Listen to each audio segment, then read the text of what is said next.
2, moins 1, 0.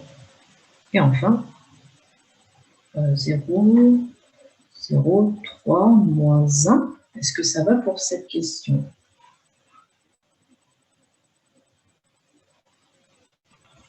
Ça va. Voilà, s'il y a des questions, n'hésitez pas, dites-le. Hein, si vous n'avez pas compris, je réexplique. Donc, dites-le bien. Donc, voilà ma matrice M. Déterminer le noyau image de F. Eh bien, je prétends qu'il y a 0 calcul. Je prétends que cette question ne nécessite aucun calcul. Pourquoi on peut voir que la matrice, elle est échelonnée. Du coup, oui. On sait que l'image, ce sera R3 de X, et du coup, Ker, ce sera 0. Exactement. Donc là, si vous synthétisez vraiment tout ce qu'on a vu jusqu'à présent, on vérifie que les colonnes de ma matrice étant une famille échelonnée, ces colonnes étant des images, c'est une famille génératrice de im. Et donc, comme tu l'as bien dit, Théo, im de f, pardon, sera égal à R3 de x. Pourquoi? Car en fait, il y a vraiment plein de façons de répondre à cette question. Par exemple, vous pouvez voir que, par exemple, vous pouvez dire la matrice, elle est de rang 4. La famille des colonnes est échelonnée, donc la matrice est de rang 4. Si elle est de rang 4, on est en dimension 4, c'est une matrice d'application bijective. Vous pouvez aussi dire ça. Comme c'est une matrice d'application bijective, le noyau c'est 0 et l'image c'est R3. Sinon, on peut aussi dire c'est R3 de x car les colonnes sont échelonnées.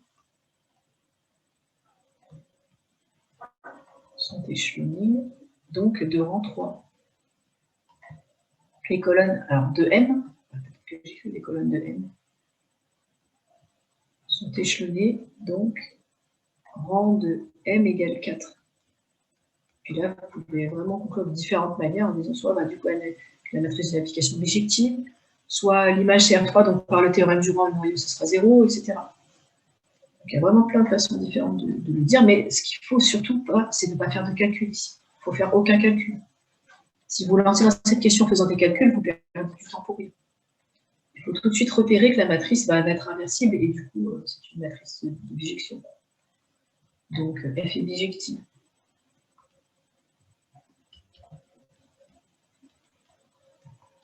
Et je peux dire que son noyau, ce sera le vecteur nul, le polynôme nul.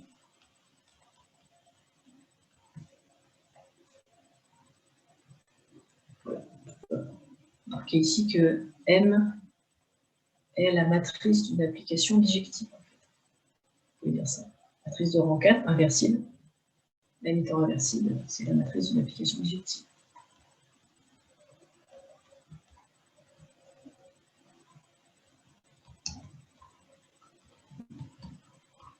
Donc là, il y a plein d'arguments différents qui sont possibles. J'ai un peu tout mélangé dans mes arguments, mais si vous dites juste M est inversible, parce qu'elle est de rang 4, donc elle est bijective, c'est suffisant. En fait. Sinon, après, vous pouvez dire comme Théo, à partir de l'image, pour trouver le noyau, etc. Bon, voilà. Pour démontrer que M est inversible, déjà vu,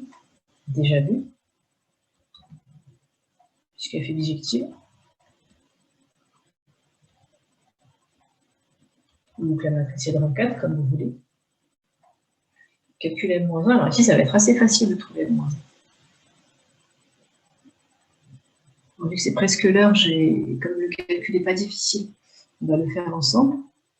M fois grand X égale grand Y. Alors là, il va falloir que je trouve des noms aux lettres. Alors, je vais mettre X, Y, Z, T. Et je vais mettre ABCD, par exemple. Alors la matrice est triangulaire supérieure. Ça veut dire que son inverse sera du même type. Elle sera aussi triangulaire supérieure, son inverse. Donc je fais mon produit matriciel. Moins X plus Y égale A. Donc, on va se tromper dans le produit matriciel. Moins Y plus Z égale B. Ensuite, moins Z plus 3T égale C. Et comme la matrice est échelonnée, le système aussi sera échelonné. La matrice du système est une matrice échelonnée. Donc le système, il n'y a pas besoin de l'échelonner, il sera déjà échelonné. Là, il reste moins T égale D. Là, il n'y a aucune difficulté, peut-être la seule, c'est de ne pas s'embrouiller dans les notations. Qu'est-ce que je cherche finalement là-dedans? Moi, je cherche x, y, z, t. Je cherche à inverser. Moins y plus 2z. Moins y plus 2z, tu as raison. Et aussi, danger donc de se tromper en écrivant. Donc, ouais, effectivement. Alors, je commence par t. Donc, t égale... Moi, je cherche x, y, z, t à la fin. Inverser le système, ça revient à trouver l'antécédent à partir de l'image. Donc, t, qu'est-ce que ça? C'est moins d. Sachant que t, c'est moins d, ben, je vais pouvoir trouver z. Z égale...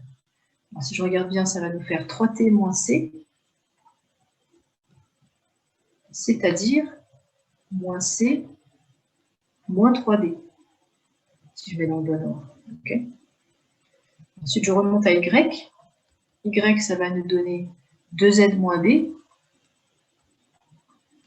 Donc, 2 fois z, ça va me faire moins 2c moins 6d moins b. Là, il faudrait que je réécrive dans le bon ordre. Je le ferai après. Et x égale y moins a. Donc, alors y moins a, ça va me donner moins 2c moins 6d moins b moins a. Vous voyez, aucune difficulté calculatoire. Il ne faut juste pas se tromper dans les indices, quoi. Et là, on va écrire dans le bon ordre. Le bon ordre, c'est ABCD, dans cet ordre-là. X, Y, Z, T. Et ABCD, si je fais ça dans cet ordre, je peux récupérer directement la matrice. Donc, je mets d'abord les A, ensuite les B, ensuite les C, et enfin les D. Ensuite, je refais pareil. Là, je n'ai pas de A, donc j'aurai directement moins B, moins 2C, moins 6D. Et là, j'aurai moins C, moins 3D. Z. Voilà. Et donc, j'extrais la matrice de ce système. Ma matrice A-1, c'est la matrice de ce système, telle que je peux la lire. Donc, moins 1. Donc là, il faut vraiment laisser les lignes comme des lignes et des colonnes. Il ne faut pas transposer. Il ne faut pas écrire la ligne comme une colonne, non, pas du tout. Il faut bien s'apercevoir que ça, c'est le résultat du produit matriciel par le vecteur ABC. Donc, les lignes, je vais les lire telles qu'elles sont. 0, moins 1, moins 2, moins 6, 0, 0, moins 1, moins 3, et enfin 0, 0, 0, moins 1. Voilà. Elle est aussi triangulaire supérieure, comme on avait prévu à l'avance. Donc on a refait un petit exemple de calcul d'inverse. Vous voyez qu'ici, ce n'était pas compliqué, parce que la matrice était déjà triangulaire, donc c'était facile. Et la dernière question, on va juste donner le début peut-être.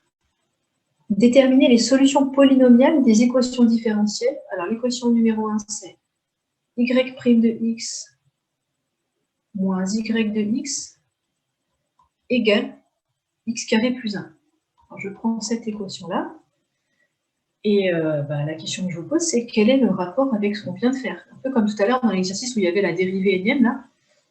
Quel est le rapport avec ce qu'on vient de faire? Est-ce que vous voyez un rapport? C'est par rapport à... Enfin, je ne sais pas, mais vu que notre fonction est bijective, on peut appliquer l'inverse de la fonction pour trouver le résultat. Oui, c'est vrai. Ça va expliquer. Ouais, ça va tourner autour de ça. Mais quand tu me parles de la fonction, c'est quoi déjà y' x moins y, cette équation différentielle par rapport à la fonction? C'est notre fonction, mais en plus général, parce que ce n'est pas dans les polynômes, du coup. Et vu qu'on cherche les solutions polynomiales, c'est ce qu'on cherche. C'est ça, on cherche les solutions polynomiales. Donc, par exemple, si j'appelle P un polynôme, en fait, on cherche les P' de x, tous les polynômes tels que P' de x moins P de x égale x carré plus 1. En fait, moi, je cherche les polynômes qui vérifient cette équation. Et en termes de f, comment ça s'interprète à f de quelque chose? Ça c'est f de p égale à x carré plus 1, du coup. Exactement. F de p égale x carré plus 1. Donc, en fait, on cherche les antécédents de x carré plus 1 par la fonction f. On cherche tous les antécédents. Alors, sachant qu'f est bijective, il n'y en aura qu'un seul. On cherche l'antécédent, parce que f est bijective, l'antécédent par f de x carré plus 1. Et là, hop, je passe en notation matricielle. Parce que je quitte mon espace de polynôme pour me retrouver dans mon espace où je me sens bien, là, R4. où j'ai que des matrices, que des combinaisons linéaires et que des systèmes simples. Notation matricielle, ça veut dire matrice M fois coordonnées du polynôme P. Je ne sais pas comment écrire ça. Alors, on va dire P, on va l'écrire comme ax carré plus bx, ax cube plus bx carré plus cx plus d. D'accord, je cherche un polynôme comme celui-là. Bah, du coup, notation matricielle dans la base canonique, puis après je m'arrête là, promis, dans la base canonique. Et bien, c'est M fois les coordonnées du polynôme P dans la base canonique, c'est-à-dire D, C, P, A, égale les coordonnées du polynôme x carré plus 1, c'est-à-dire 1, 0, 1, 0. Et donc, comment je fais pour trouver DCBA de manière simple? DCBA, ce sera quoi? Puisque M fois DCBA égale 1, 0, 1, 0, DCBA, pardon, égale M-1 fois M-1 1, 0, 1, 0. fois, exactement. Donc, il suffit de calculer le produit. Donc, un peu comme quand vous avez f de x égale y égale f moins 1 de x. Ben là, c'est pareil, je multiplie gauche et droite par la matrice m-1, et ça revient à dire que l'antécédent, c'est m-1 fois ce vecteur. Et comme je connais la matrice... Mince, j'ai mis A, pardon, c'était m ici, normalement, c'était m-1. Donc, comme je connais la matrice m-1, et ben, je la multiplie par le vecteur 1, 0, 0. Donc, ça me donne... Je multiplie par 1, 0, et ben, le résultat, ça va me donner le vecteur. Alors, ça va me donner moins 3. Je me dépêche de faire un produit matriciel. Moins 2, moins